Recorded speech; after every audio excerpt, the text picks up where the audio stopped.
Langkah pertama yang akan kita bicarakan dalam proses berpikir desain adalah berempati. Disinilah kita mengenal manusia yang akan kita bantu dalam merancang. Kedengarannya sederhana, tetapi bila kita kurang memahami perasaan dan kebutuhan orang tersebut, serta pain point dari orang yang kita ajak bekerja sama atau yang akan kita rancang untuknya. Sesungguhnya proses empati ini lebih rumit dan penting supaya produk tersebut lebih kuat dan fungsional, tepat sasaran. Yang perlu dimulai di sini adalah meskipun kata tersebut empati, tetapi sebenarnya kita membicarakan tentang penelitian dan pengumpulan data. Pengumpulan data ini bisa dilakukan secara kualitatif dan kuantitatif. Data kuantitatif adalah berapa kali seseorang mengklik sesuatu atau melacak pergerakan mata kita di dalam layar monitor pada kursor. Itu menjadi poin data matematis yang bisa dihitung sehingga berbentuk kuantitatif. Data kualitatif menggabungkan banyak metode penelitian observasi visual. Kita mencoba untuk mengidentifikasi perasaan dan kebutuhan manusia yang kita rancang dan kita mencoba untuk menentukan masalah atau pain point dalam penyampaian produk layanan tersebut. Sekarang sebelum kita mulai, kita harus mengidentifikasi dan fokus pada menyingkirkan tentang asumsi-asumsi kita terhadap orang tersebut. Kita juga harus menghilangkan penilaian-penilaian tertentu yang sudah tersusun di dalam benak kita, sehingga kita tidak bias terhadap orang yang akan kita empathize tadi.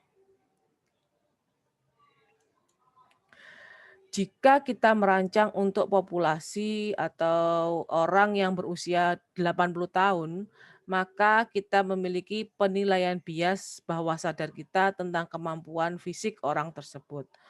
Terutama kita lihat parameter fisiknya.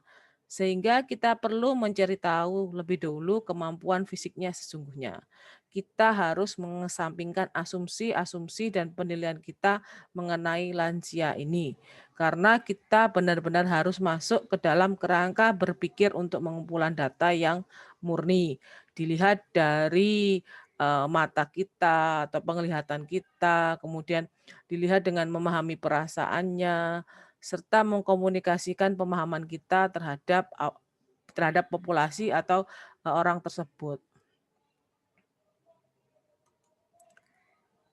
Teknik utama yang digunakan dalam proses empathize ini adalah observasi.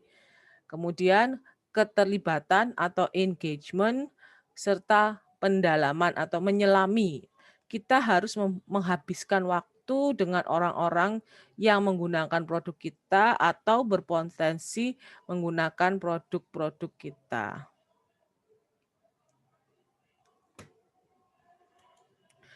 Ada beberapa cara untuk melakukan hal tersebut, antara lain melalui penelitian dasar, apa yang telah dilakukan dan belum dilakukan di masa lalu.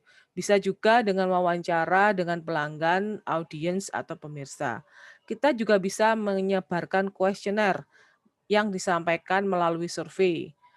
Shadowing atau membayang-bayangi pelanggan. Kita mengikuti pelanggan supaya kita tahu dapat melihat bagaimana mereka benar-benar menggunakan produk kita tersebut. Dokumenter, bila Anda atau membuat video dalam proses atau produk yang digunakan, kemudian kita bisa kembali dan melihat apa yang dipelajari dari video tersebut. Kemudian jurnal, tentang apa yang mereka gunakan. Biasa mereka menulis jurnal secara visual atau secara tertulis. Bahasa tubuh.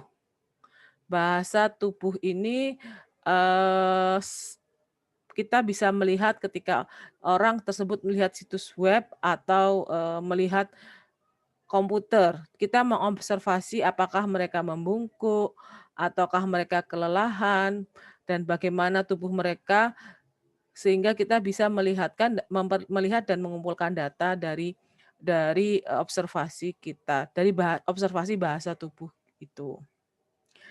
Data kualitatif ini sangat penting untuk mendesain produk yang membuat orang bahagia dan memberikan kegembiraan yang menciptakan perasaan yang kita ingin mereka miliki dalam menggunakan barang atau produk yang kita buat.